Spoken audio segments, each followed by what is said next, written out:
किसी ने क्या खूब कहा है कि ज्ञानी वह है जो वर्तमान को ठीक से समझकर परिस्थिति के अनुसार आचरण करे। नमस्कार दोस्तों, मेरा नाम प्रेम प्रकाश पांडे है। आज अपने चैनल पर एक नई बेहतरीन मोटिवेशनल स्टोरी लेकर के आया हूँ।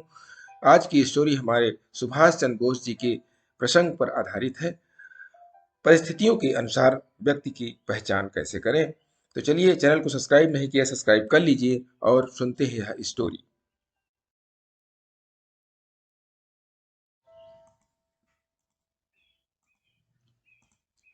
यह घटना उस समय की है जब गांधी जी के आग्रह पर उन्होंने कांग्रेस पार्टी से इस्तीफा दे दिया था। इसके कारण कांग्रेस उनका समर्थन नहीं कर रही थी। काफी दिनों तक वह घर में नजरबंद रहे और अंग्रेजों के द्वारा सीआईडी उन पर 24 घंटे नजर रख रही थी। उनकी रणनीति को विफल कर रही थी। देश की रक्षा हेतु उन्होंने छुप छुपाकर काबुल के रास्ते जर्मनी की ओर प्रस्थान किया। जर्मनी पहुंचकर उन्होंने हिटलर से मिलने का समय मांगा, किंतु उन्हें समय न मिल पा रहा था। उन्होंने हार नहीं मानी। निरंतर प्रयास से हिटलर से मिलने का समय मिल गया।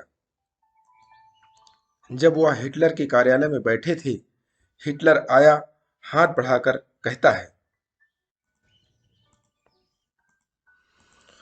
हेलो, मैं हिटलर हूं। कहिए, मैं आपकी क्या सहायता कर सकता हूं। सुभाष चंद्र हाथ जोड़कर कहते हैं, मैं यहाँ हिटलर से मिलने आया हूँ। पूरा कार्यालय सुभाष चंद्र के इस व्यवहार से अचंभित था। स्वयं हिटलर दंग रह गया। वह वापस लौट गया। कुछ देर बाद फिर हिटलर लौट कर आया, हाथ बढ़ाकर, हेलो, मैं हिटलर हूं। मैं आपकी क्या सहायता कर सकता हूं। पुनः सुभाष चंद्र ने हाथ जोड़कर कहा, मैं हिटलर से मिलने आया हूं, आपसे नहीं।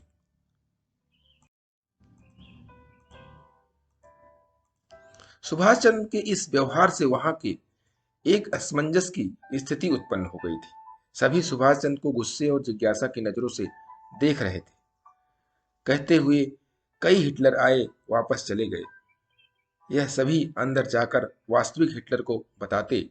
हिटलर बेहद परेशान कि आखिर पूरा विश्व इस रहस्य को नहीं जान पाया जिसे एक भारतीय व्यक्ति ने पहचान लिया।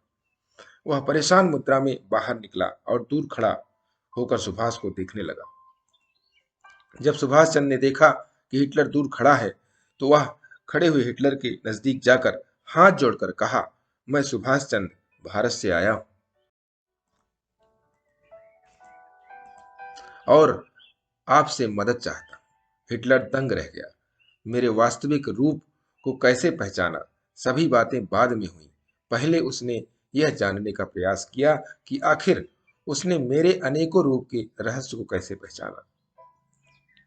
इस पर सुभाष चंद्र ने विनम्रतापूर्वक कहा कि मैं एक ऐसे देश से आया हूं जो गुलाम है और आपसे सहायता मांगने के लिए आया हूं।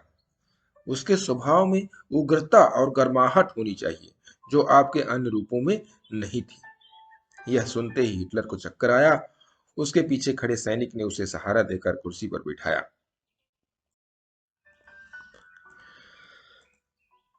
तो दोस्तों, इस घटना से हमें जो सीखने को मिलता है कि परिस्थितियों के अनुसार अपने विवेक और बुद्धि बुद्धि का इस्तेमाल करना चाहिए और अपने लक्ष्य के प्रति ईमानदार होना चाहिए, जुनूनी होना चाहिए और बार बार प्रयास करते रहना चाहिए। इस छोटी सी घटना से हमें सीखने को यही मिलता है। और प्रतिदिन सुबह 5:30 बजे एक नई कहानी, एक नई उमंग से दिन की करें शुरुआत। और तब तक के लिए छोटों से मिले प्यार और बड़ों से मिले आशीर्वाद और भगवान के सहारे के साथ यही कहूंगा कि काम तो सभी करते हैं, पर काम करो कुछ ऐसा कि उदाहरण बन जाए। स्टोरी अच्छी लगी तो लाइक कीजिए, शेयर कीजिए, अपने इस मित्रों में भी कमेंट्स कीजिए और चैनल को अभी तक सब्सक्राइब नहीं किया, सब्सक्राइब कर लीजिए और नई नई बेहतरीन मोटिवेशनल स्टोरी पाने के लिए प्रेस बेल आइकन।